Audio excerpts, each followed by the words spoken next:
Saudara, bagi Anda yang ingin selalu tampil cantik dan prima, ada baiknya untuk berhati-hatilah dalam memilih kosmetik dan minuman berenergi. Pasalnya, BPOM Aceh telah menemukan ratusan jenis kosmetik dan obat kuat pria yang mengandung zat berbahaya. Balai Besar Pengawas Obat dan Makanan Provinsi Aceh menemukan ribuan jenis produk kosmetik ilegal yang mengandung zat kimia berbahaya yang banyak beredar di sejumlah pasar di kabupaten kota di Aceh. Tak hanya kosmetik, BPOM Aceh juga menemukan ratusan jenis obat kuat untuk pria dan wanita yang tak memiliki izin edar. Alat kosmetik yang disita ini diantaranya berupa alat rias mata, untuk rambut, krim pemutih wajah, dan lipstik. Sebagian besar barang sitaan merupakan pasokan dari luar Indonesia dan tidak ada izin edar dari BPOM. Sementaranya sisanya ada juga kosmetik mengandung zat kimia berbahaya seperti merkuri.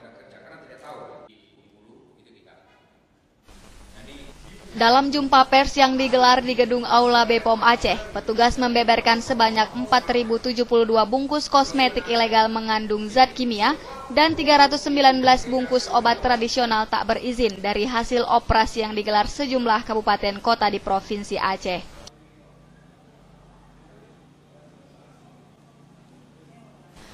Total harga barang ilegal yang berhasil disita tersebut dengan nilai ekonomi mencapai 54,9 juta.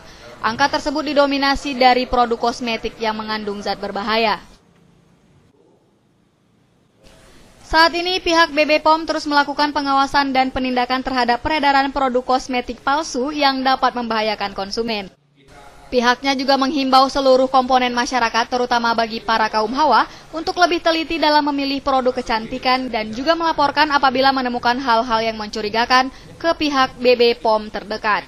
Bisa saja, yang jelas saya kan baru di sini ya. Yang jelas saya tengok perkembangan kosmetik tetap ada.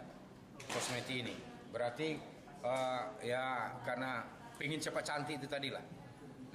Tapi cantik dengan produk ilegal kan pas gitu, ya.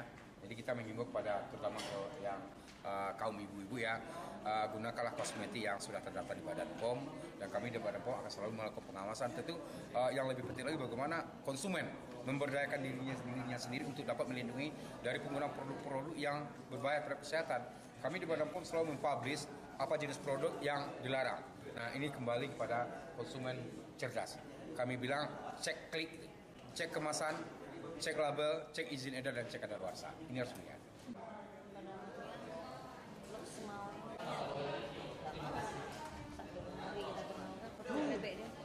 Dari Banda Aceh, Taufik Lana melaporkan untuk Puja TV.